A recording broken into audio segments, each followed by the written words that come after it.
Hi everyone, welcome back to Shani classes. First of all good evening to everyone. कैसे हैं आप सब?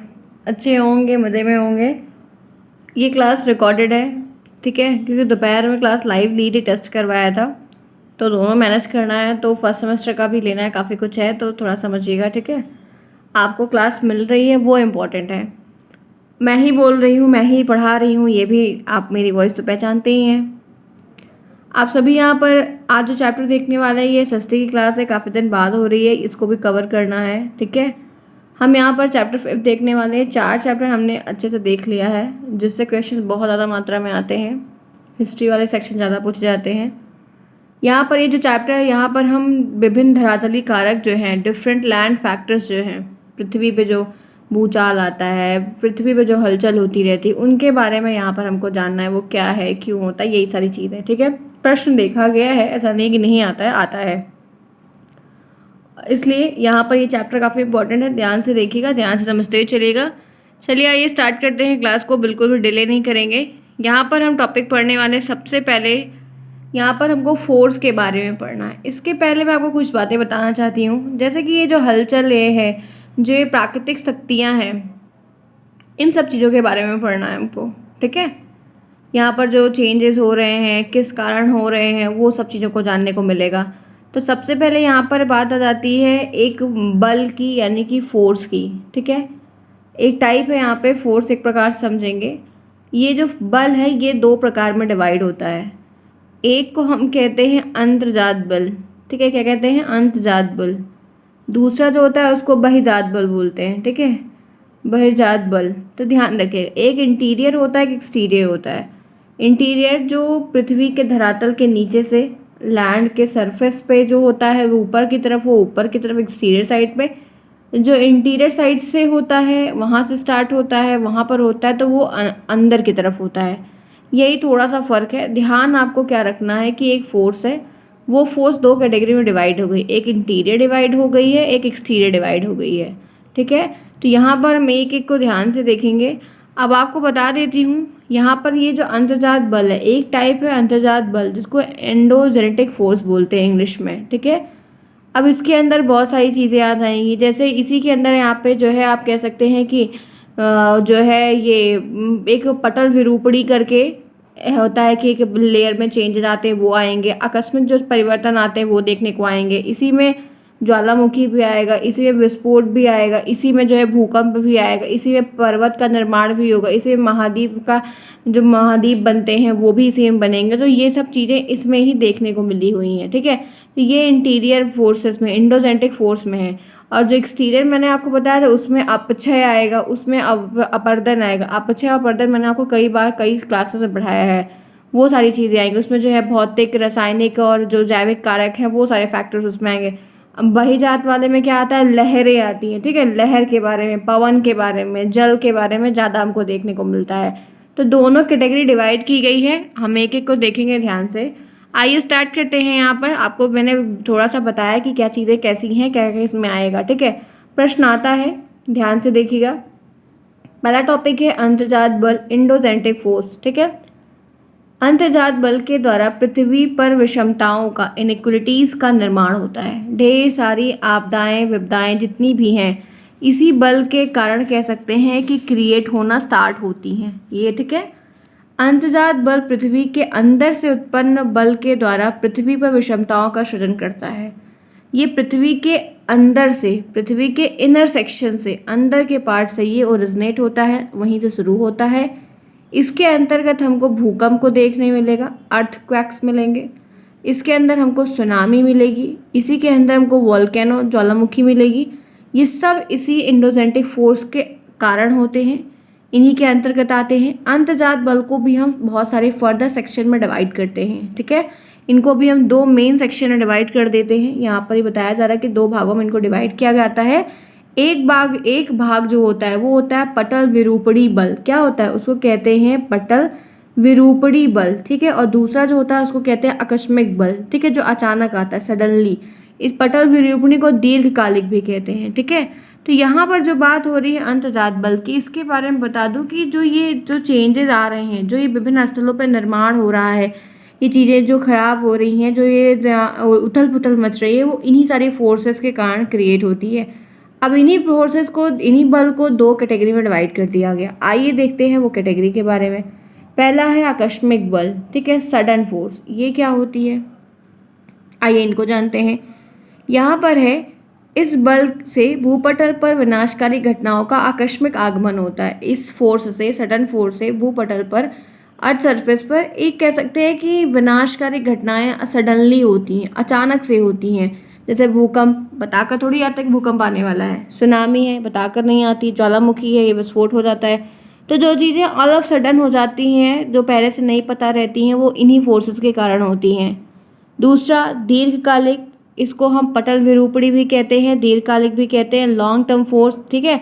और प्लेट डिफॉर्मेशन फोर्स, ध्यान रखिएगा दोनों एक ही नाम है, अगर अलग अलग नाम से पूछता है तो कंफ्यूज मत होइएगा, ठीक है। ये इसलिए मैंने यहाँ पर बता दिया है, ठीक है। इस बात को ध्यान रखिएगा कि गलतियाँ ना हो जाए, इसलिए बता दे रही हूँ आपको। इसमें क्या होता है, इसे पटल विरूपणी बल, डायस्ट्रोफिक फोर्स भी कहते हैं। यहाँ पे कहा जा रहा है कि इसको हम पटल विरूपणी या डायस्ट्रोफिक फोर्स भी कहते हैं। इसके अंतर्गत लंबवत क्षैतिज संचालन आते हैं। इसके अंदर जो चेंजेस आते हैं ना, वो हॉरिजॉन्टल टाइप, क्षैतिज का मतलब क्या होता है, हॉरिजॉन्टल टाइप, और लंबवत का मतलब वर्टिकल टाइप। तो इसमें ऐसे परिवर्तन देखने को मिलते हैं, ठीक है। इनमें जो संचालन होता है, जो चेंजेस होते हैं, वो आपको दो दिशाओं में या दो प्रकार से, एक प्रकार, दो आकार में एक प्रकार से कह सकते हैं कि एक हॉरिजॉन्टल टाइप का दिखेगा और एक आपको लंबवत टाइप का दिखेगा, ठीक है, जो इनमें चेंजेस आएंगे। यहाँ पर है पर्वत निर्माणकारी क्षैतिज संचालन कहते हैं। जो पर्वत का निर्माण होता है, जो पर्वत वगैरह बनते हैं, वो देखिए बड़े बड़े विशाल क्षैतिज रूप में होते हैं ना, वही चीज़ यहाँ पर है। तो ये जो दीर्घकालिक फोर्स होता है, ये धीरे धीरे करके रहता है, लेकिन बहुत लॉन्ग टर्म तक रहता है, ठीक है। धीरे धीरे ही होगा लेकिन काफ़ी लंबे समय तक होगा। इसमें महाद्वीप निर्माणकारी बल भी आ जाता है। इसमें बहुत सारे महाद्वीपों का निर्माण होता है। इसमें बहुत सारी वलन, जिसको फोल्डिंग कहते हैं इंग्लिश में, उसका भी बहुत निर्माण होता है, ठीक है। तो ये दोनों फोर्स के बारे में ध्यान रखिएगा कि दोनों फोर्स होती क्या है एक्चुअल में। यहाँ पर है, जब महाद्वीप भाग या उसका कोई क्षेत्र अपनी सतह से ऊपर उठ जाता है, जब महाद्वीप का कोई भी ऐसा भाग हो या कोई भी ऐसा क्षेत्र हो, सेक्शन हो, एरिया हो, जो अपने सरफेस से ऊपर की तरफ उठ जाएगा, ये सरफेस है तो इससे ऊपर की तरफ क्रिएट हो जाएगा, तो उस पर लगने वाले बल को ऊपरमुखी बल कहते हैं। ये जो क्या कहते हैं, दीर्घकालिक, हमने अभी पढ़ा यहाँ पर, इसको डीप डिवाइड हो गया ऊपरमुखी बल में, ठीक है। इसमें जो सेक्शन में डिवाइड हुए हैं, ये मुझे समझाना इसलिए मैं बता रही हूँ। प्रश्न आपको दीर्घकालिक बल से ही पूछेगा और उसके अंतर्गत आपको ये सारी बातें लिखनी होगी, ऊपरमुखी बल नहीं पूछेगा। अभी तक तो फिलहाल नहीं पूछा, आपके साथ पूछ लेता है तो वो आपकी किस्मत है, ठीक है। तो यहाँ पर ये कह रहा है, ऊपरमुखी बल में ये बात कह रही है कि इस महाद्वीप के जो ऐसा भाग सरफेस पे है, कॉन्टिनेंट पे, जब अपने क्षेत्र के अपने सरफेस से ऊपर की तरफ ये जाकर उड़ जाते हैं, ऊपर की तरफ बल लगा कर उठा देते हैं नीचे से, तो वो ऊपरमुखी बल की क्रिया में आ जाते हैं। जैसे कच्छ की खाड़ी का निर्माण जो है लगभग 24 किलोमीटर की लंबाई में ऊपर की तरफ उठ गया है, जिसे अलाह का बांध भी अब कहा जाता है, ठीक है। आइए मैं आपको दिखा देती हूँ, इसलिए मैंने इसको ले लिया। आप ये देखिए, दिख रहा है, ये गल्फ ऑफ कच्छ है। आप ये देखिए, ये सरफेस से ऊपर की तरफ क्रिएट हो गया। यहाँ पर अभी क्लियर ऐसे नहीं दिखा, जैसे होता है ना कि कोई चीज़ रहे और वो नीचे हो जाए और साइड साइड उसकी चीज़ें बड़ी बड़ी ऊंची हो जाए, वही चीज़ यहाँ पर ये देखिए, ये एरिया, तो ये है गल्फ ऑफ कच्छ, ठीक है। तो जहाँ पर मैंने आपको ये बात जो दीर्घकालिक के कारण हो रही है, जिसमें ऊपरमुखी बल लग रहा है, वो चीज़ यहाँ पर मैंने आपको दिखाने का किया है प्रयास, जिसमें आपको ये चीज़ क्लियर हो जाए, ठीक है। अब इसी तरह से ये जो आपका दीर्घकालिक बल दो सेक्शन में डिवाइड हो रहा था, ठीक है। ये दो सेक्शन, एक था क्या, ऊपरमुखी, जो मैंने आपको ये गल्फ ऑफ कच्छ दिखा दिया। एक और होता है जिसको कहते हैं अधोमुखी। क्या कहते हैं, अधोमुखी कहते हैं। ध्यान रखिए, एक ऊपरमुखी होता है, एक अधोमुखी होता है। अधोमुखी में क्या होता है कि भाग जो होते हैं वो ध्वस्त हो जाते हैं, ऊपर के सरफेस से रहते हैं। जैसे होता है बीच से रास्ता टूट गया और बीच से टूट के नीचे की तरफ घुस गए हों, वो अधोमुखी बल हो जाते हैं, जो उल्टे होते हैं। ऊपरमुखी बल, ऊपरी मुखी बल और अधोमुखी बल दोनों एक दूसरे का अपोजिट है। तो मैंने यहाँ आपको ऊपरी मुख दिखाया कि ये कैसे नीचे से उठ के अचानक ऊपर उठ गए हैं, और अधोमुखी में पूरा सही से रास्ते से चलते रहते हैं और बीच में अचानक ये सडनली ब्रेक होके नीचे की तरफ धंस जाते हैं, नीचे की तरफ ये ध्वस्त हो जाते हैं, ठीक है। तो ये दोनों बलों के बारे में आपको यहाँ पर ध्यान रखना है, जो कि पटल विरूपणी बल और दीर्घकालिक बल के अंतर्गत आते हैं, ठीक है। यहाँ तक क्लियर हो गया होगा। बहुत बेसिक चीज़ें हैं, कुछ चैप्टर ऐसे हैं जो आपको पढ़ लेने हैं, जिसमें से प्रश्न 1-2 बन जाएगा, लेकिन है सिलेबस में तो कवर करना पड़ेगा। ठीक है, हो सकता है कि इस बार ज़्यादा प्रश्न आपके साथ पूछ लिया जाए, तो ऐसी भी चूक बिल्कुल भी नहीं करनी है किसी को भी। ठीक है, चलिए आइए आगे बढ़ते हैं इसी के साथ। यहाँ तक क्लियर हो गया। अब है वलन। वलन क्या होता है? वलन को इंग्लिश में कहते हैं फोल्डिंग। इसके बारे में है यहाँ पर, पृथ्वी के आंतरिक भागों में उत्पन्न अंतर्जात बलों के क्षैतिज संचालन द्वारा धरातली चट्टानों में संपीड़न के कारण लहरों के रूप में पड़ने वाले मोड़ को वलन कहते हैं। ये डेफिनीशन इम्पॉर्टेंट मान के 2-3 बार याद कर लीजिएगा, लिख लीजिएगा, समझ लीजिएगा, आती है। ठीक है, पृथ्वी का जो आंतरिक भाग है, जो इंटरनल सेक्शन है, अंदर का भाग है, उसमें से जो क्रिएट हुआ अंतर्जात बल है, जो फोर्स क्रिएट हुआ है, वो भी हॉरिजॉन्टल तरीके से क्षैतिज संचालन हॉरिजॉन्टल संचालन हो रहा है, धरातली चट्टानों में संपीड़न हो रहा है के कारण जो लहरों के रूप में पड़ने वाले मोड़ होते हैं, उनको हम वलन कहते हैं।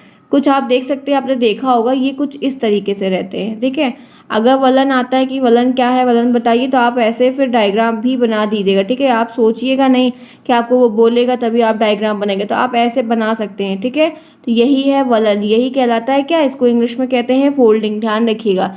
इनके बारे में यहाँ पर कहते हैं कि ये जो परतें होती हैं, ये चट्टान की परतें मुड़ जाती है। इसमें यहाँ पर क्या होता है कि बल के कारण जो चट्टान की परत होती है, ये चट्टान है, लहर नहीं है, नहीं सोचिए लहर है, लहर नहीं है, ये चट्टान है। चट्टान की जो परत होती है वो बल के कारण, बल के प्रेशर दबाव के कारण, ठीक है, ये फोल्ड हो जाती है, ये मुड़ जाती है, जिन्हें वलन कहा जाता है। ठीक है, इसको शीर्ष कहते हैं, इसको शीर्ष के जो ऊपर का सेक्शन रहता है उसको शीर्ष कहते हैं। ध्यान रखिएगा, ये बहुत सारे रूपों में भी पाए जाते हैं, कई तरीके के पाए जाते हैं। जैसे मैं आपको एक आध दो फिगर बता देती हूँ, ध्यान से देखिएगा।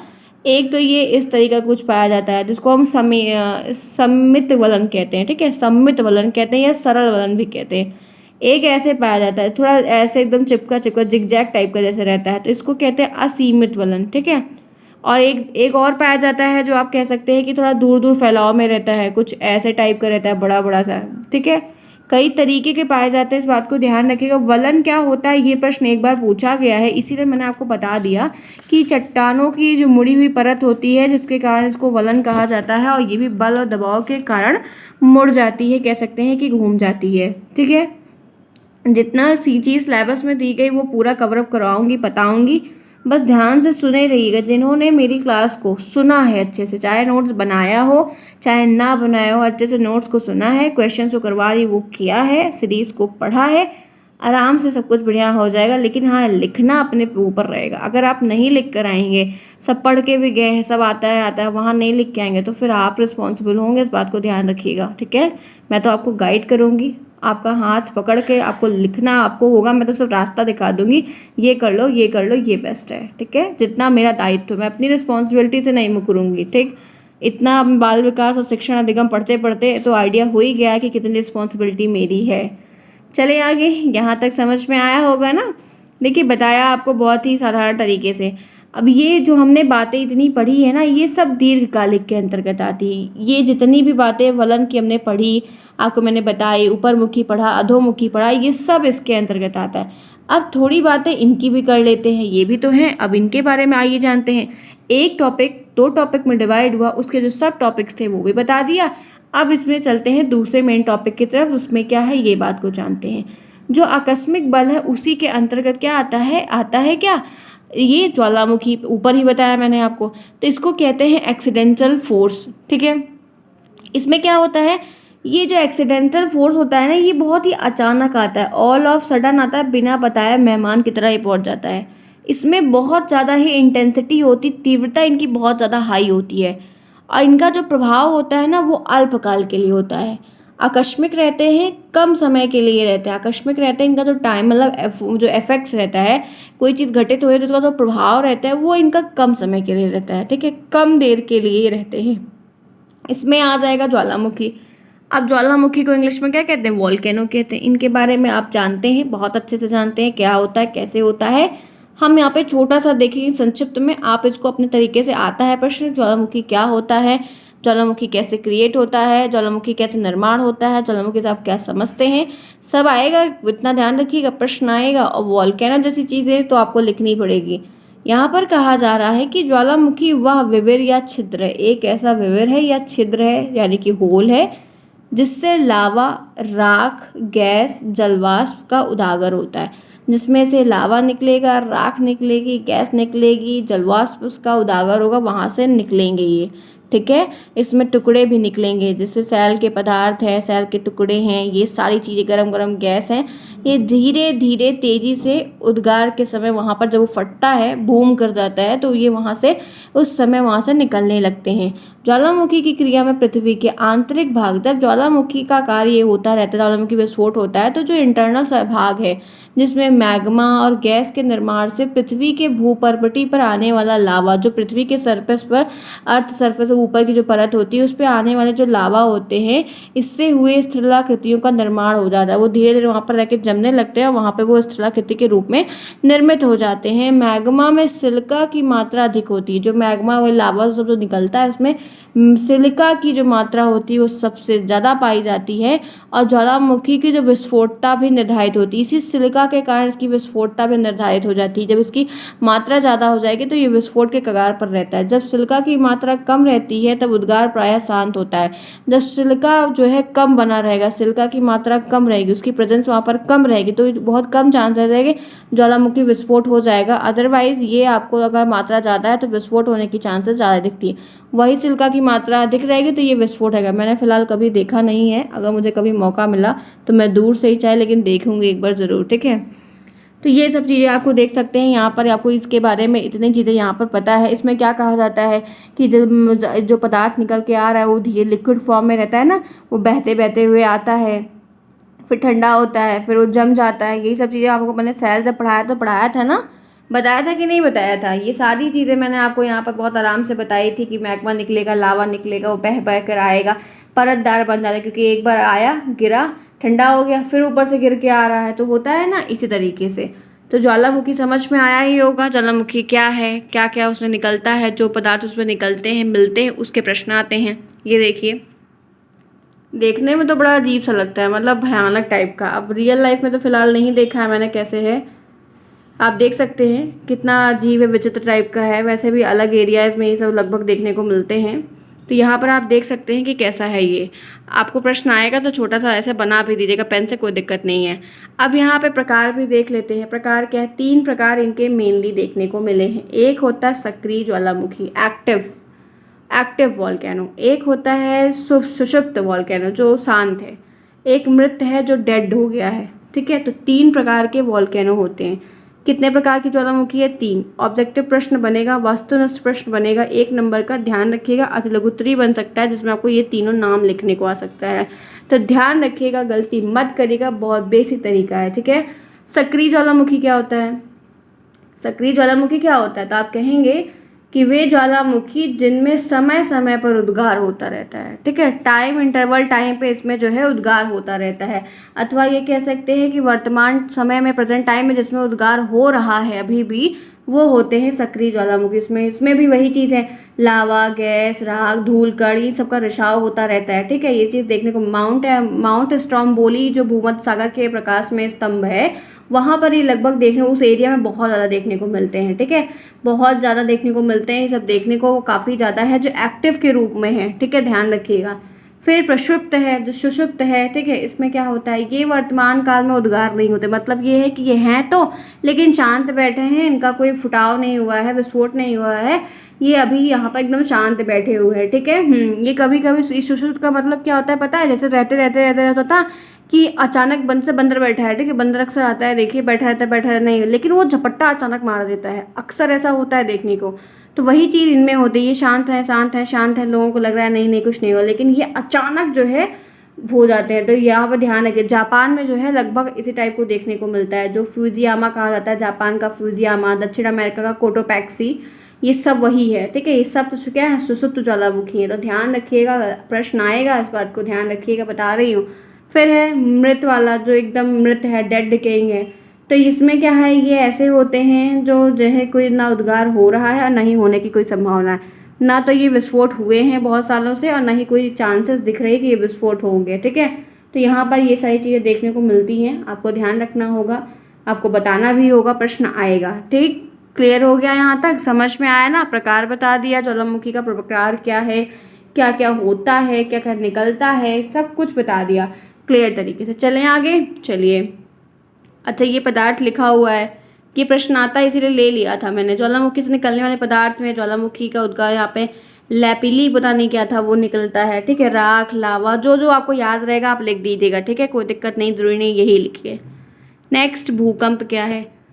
अब भूकंप क्या है? अर्थक्वेक। अर्थक्वेक क्या होता है? साधारण शब्दों में हम यहाँ पर ये बता सकते हैं कि भूकंप का अर्थ पृथ्वी की कंपन होती है। जब पृथ्वी कपकवाने लगती, ठंडी आती, तो हम भी कपकवाते हैं ना कभी कभी। अब की बार तो ठंडी नहीं पड़ेगी क्योंकि जब बारिश नहीं होती तो ठंड नहीं पड़ती है, ऐसा देखने को मिला है अक्सर। देखते हैं क्या होता है फिलहाल के लिए।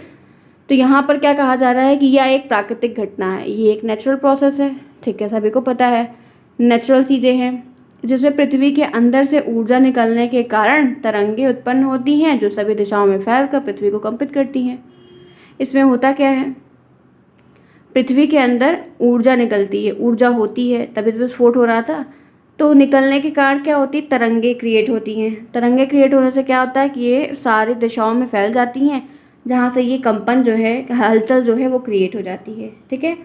ये लेकिन एक बात क्या इसमें देखी जाती है, यहाँ पे कहा जाता है कि ये जो हलचल है ना, ये बाहर की तरफ देखने को मिलती है। जैसे ज्वालामुखी फट रहा था तो अंदर से शुरू हुआ और बाहर फटा, उसका जो प्रभाव पड़ा वो तो बाहर पड़ा ना।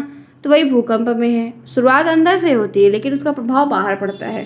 तो ये जो हलचल क्रिएट हो रही है वो बाहर की तरफ हो रही है। इसको भूकंप को हम कहते हैं पृथ्वी का हिलना। पृथ्वी क्या करती है? डांस करती है, एक प्रकार से पृथ्वी क्या करती है? हिलती है। इस चीज़ को यहाँ पे ध्यान रखना है, ठीक है। भूकंप से उत्पन्न तरंगों को भूकंपी तरंगे कहते हैं। जो इससे तरंगे क्रिएट होती हैं उसको हम क्या कहते हैं? भूकंपी तरंगे कहते हैं, जिसको सेस्मिक वेव्स कहते हैं, ठीक है। जो पृथ्वी की सतह पर गति करती हैं इन्हें हम सिस्मोग्राफ से मापते हैं। किससे मापते हैं? सिस्मोग्राफ से। ये प्रश्न आता है, ऑब्जेक्टिव में आएगा, ध्यान रखिएगा, प्रश्न आएगा, ठीक है। जो उसका मेजरिंग है वो पूछ लेता है। अब थोड़ा सा इनके बारे में और डिटेल है, आइए जानते हैं। विश्व की सबसे बड़ी भूकंप पेटी परिध प्रशांत भूकंप पेटी, ठीक है, प्रशांत महासागर किनारे पर पाई जाती है, जहां हमारे ग्रह के सबसे बड़े भूकंप का लगभग 81% वहाँ पर आता है, जिसे रिंग ऑफ फायर के नाम से जाना जाता है। ध्यान रखिएगा, बहुत यूनिक चीज़ मैंने यहाँ पर एक क्लिप के रूप में ली, जिसमें आपको बता दूँ कि हो सकता है कि प्रश्न यहाँ से बन जाए, ठीक है। तो वही चीज़ इंपॉर्टेंट शेयर करूँगी कि जिसमें चांसेस है बनने की। आगे चलें, ये देखिए आया है, ये देखिए भूकंप इतना भयानक आया हुआ है, जापान वाले बेचारे कैसे रहते होंगे भगवान ही जाने, ठीक है। चले आगे। भूकंप के प्रकार नहीं पूछता है, कई सारे प्रकार होते हैं लेकिन भूकंप के प्रकार वगैरह कभी नहीं पूछा है, कभी नहीं पूछेगा। वैसे सृष्टि है बहुत बड़ा लेकिन पूछेगा नहीं, ठीक है। अब आइए देख लेते हैं अपक्षय और अपर्दन। जो आपको दूसरा फोर्स बताया था, बहिजात फोर्स बताया था ना, थोड़ा हिंदी बोलने में, प्रोनाउंसिएशन में थोड़ी सी कम क्लियर है, इस बात को ध्यान रखिएगा, ठीक है। हिंदी पढ़ने में बहुत अच्छी रहती है, आती भी है, लेकिन थोड़ा प्रोनाउंसिएशन कम क्लियर है। आदत नहीं है क्योंकि आपको पढ़ाते हैं तभी हम हिंदी बोलते हैं, अदरवाइज ऐसे शब्दों का जो हिंदी के शुद्ध शब्द हैं वो कम प्रयोग होते हैं, क्योंकि काम मेरा दूसरे सेक्टर में है तो वहाँ पर इंग्लिश है, ठीक है। आपको समझ में आ रहा है ना? वही कहते हैं ना, सेम टू सेम, ध्यान रखिएगा। उसका इशू कुछ लोगों को हो जाता है तो इसलिए क्लियर कर देती हूँ कि आपको समझ में आ रहा है मैं क्या बोल रही हूँ, अपनी शुद्ध कर लीजिएगा, बस इस बात को ध्यान रखिएगा, ठीक। यहाँ पर है अपक्षय, इसको जानते हैं, वेदरिंग कहते हैं। अब यहाँ पर क्या है इसके बारे में जानते हैं। बहुत छोटा सा टॉपिक है, बहुत सिंपल सा टॉपिक है, इसमें ऐसा कुछ भी नहीं है जो आपको नहीं पता होगा, मैंने आपको बताया था। ये जो अपक्षय है ये किस में आ रहा है पता है? एक्सटर्नल फोर्सेस में आ रहा है, जो हम एक्सटर्नल फोर्स को क्लियर तरीके से पढ़ रहे थे। अब आइए जानते हैं कि होता क्या है एक्चुअल में, ठीक है। इनके बारे में कहा जाता है कि ताप, टेम्परेचर, जल, वायु और प्राणियों के कार्यों के प्रभाव से, जिनके द्वारा यांत्रिक और रासायनिक परिवर्तन से चट्टान को अपने स्थान पर कमजोर होने, टूटने, सड़ने और विखंडित होने को अपक्षय कहते हैं। जैसे चट्टान धरातल पर अनावृत होकर मौसमी प्रभाव से प्रभावित होती है या प्रक्रिया शुरू हो जाती है। अपक्षय मतलब क्या होता है? ये एक ऐसी प्रक्रियाएं हैं जिसमें चट्टान अपने स्थान पर, ऐसे कोई चट्टान बनी हुई है, ठीक है, वो अपने स्थान से क्या होगी? टूट जाएगी। यहाँ पर क्या हो जाएगी? ब्रेक हो जाएगी। टूटा हुआ पदार्थ अपने मूल स्थान पर ही पड़ा रहता है, उसको ही हम क्या कहते हैं? अपक्षय। जो टूटेगा ये सेक्शन ना, वो यहीं पड़ा रहेगा, तो इसको क्या कहते हैं? इसी को हम अपक्षय कहते हैं। तापमान के कारण, वर्षा के प्रभाव से भी होता है। बहुत सारी चट्टानें जो हैं टूट जाती हैं। आप देख सकते हैं जो पुरानी बिल्डिंग्स पड़ी हैं, बहुत कुछ ऐसे पड़ा है, मंदिर पड़े हैं, बहुत कुछ है, तो उस धूप गर्मी छाँव के कारण टूट रहे हैं कि नहीं टूट रहे हैं, मतलब मरम्मत नहीं होगी तो टूट जाएंगे ना।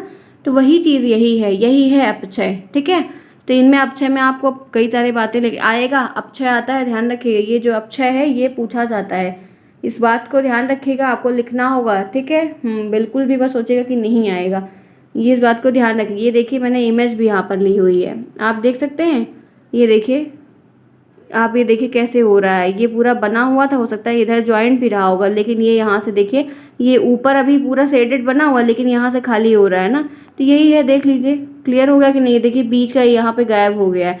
तो यही सब है अपक्षय, इस बात को ध्यान रखिएगा। बहुत बेसिक सा टॉपिक, एकदम सिंपल सा है।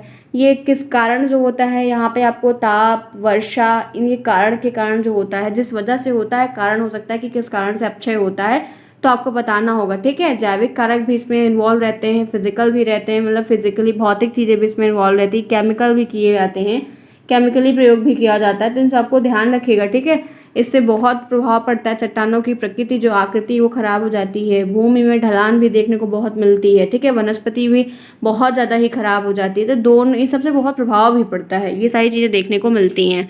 नेक्स्ट इसमें क्या है, अपरदन, जिसको हम क्या कहते हैं, इरोजन कहते हैं। अब इरोजन क्या होता है, ये कई बार मैंने पढ़ाया है, इसीलिए मैंने आज बहुत छोटे टर्म में लिया है, क्योंकि आपको पता है, बस आपको सिलेबस में है तो बताना है मुझे।